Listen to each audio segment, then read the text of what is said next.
ফাতেমাকে টেনে নেওয়া সেই কুমির আটক, সুন্দরবনে অবমুক্ত করার প্রস্তুতি। বিস্তারিত থাকছে বাগেরহাট থেকে আজিজুল রহমানের রিপোর্টে।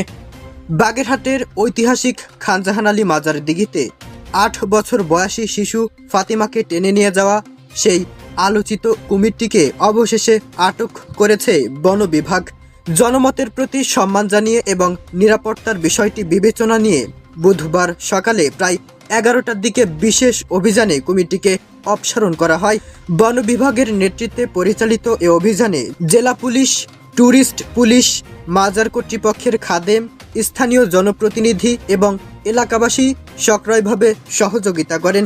কয়েক ঘন্টা সতর্ক প্রস্তুতি, পরিকল্পনা এবং সমন্বিত প্রচেষ্টার মাধ্যমে কুমিরটিকে নিরাপদে আটক করা সম্ভব হয়।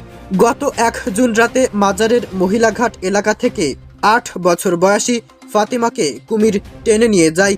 এ ঘটনার পরপরই শুরু হয় ব্যাপক উদ্ধার অভিযান। ফায়ার সার্ভিস, পুলিশ প্রশাসন ও স্থানীয় স্বেচ্ছাসেবকদের অংশগ্রহণে দীর্ঘ প্রায় ৯ ঘন্টার অনুসন্ধান শেষে শিশুটির মরদেহ উদ্ধার করা হয়। ফাতেমার মৃত্যুতে পুরো বাগেরহাট নয়, দেশ জুড়েই নেমে আসে শোকের ছায়া।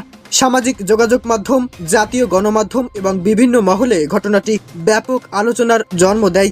একই সঙ্গে দিঘির নিরাপত্তা ব্যবস্থা নিয়ে ওঠে নানা প্রশ্ন।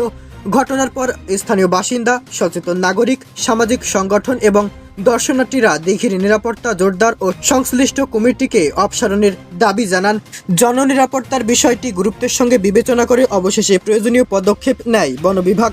বন বিভাগের কর্মকর্তারা জানিয়েছেন, আটক করা কমিটিকে প্রয়োজনীয় স্বাস্থ্য পরীক্ষা ও আনুষ্ঠানিক প্রক্রিয়া সম্পন্ন করার পর সুন্দরবনের উপযোগী এলাকায় অবমুক্ত করা হবে।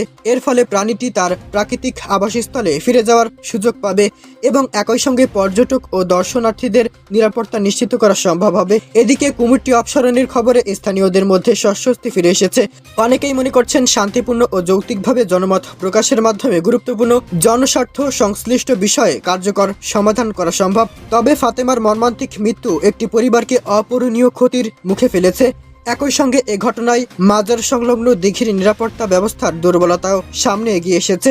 স্থানীয়দের মতে ভবিষ্যতে এ ধরনের দুর্ঘটনা প্রতিরোধে দিঘির চারপাশে নিরাপত্তা বেষ্টনী নির্মাণ, ঝুঁকিপূর্ণ এলাকা পরিবেশ নিয়ন্ত্রণ, পর্যাপ্ত সতর্কতামূলক সাইনবোর্ড স্থাপন, সিসিটিভি নজরদারি বৃদ্ধি এবং দর্শনার্থীদের জন্য নিরাপত্তা নির্দেশনা বাধ্যতামূলক করা প্রয়োজন। পাশাপাশি কুমিরটির সংরক্ষণ এবং মানুষের নিরাপত্তার মাধ্যমে একটি কার্যকর ভারসাম্য বজায় রাখার উপর গুরুত্বারোপ করেছেন সংশ্লিষ্টরা। ফাতেমার স্মৃতি আজও বেদনা ভারাক্রান্ত করে রেখেছে বাগেরহাটবাসীকে। তবে সংশ্লিষ্ট কমিটির অপসারণকে অনেকেই জননিরাপত্তা নিশ্চিত করার পথে একটি গুরুত্বপূর্ণ পদক্ষেপ হিসেবে দেখছেন। এলাকাবাসীর প্রত্যাশা, এ ঘটনার পর সংশ্লিষ্ট কর্তৃপক্ষ আরও দায়িত্বশীল ভূমিকা পালন করবে এবং ভবিষ্যতে যেন আর কোনো পরিবারকে এমন মর্মান্তিক ঘটনার মুখোমুখি না হতে হয় সেজন্য প্রয়োজনীয় সব ব্যবস্থা গ্রহণ করবে। মোহাম্মদ মফিদুল ইসলাম, দৈনিক সংবাদ, বাগেরহাট।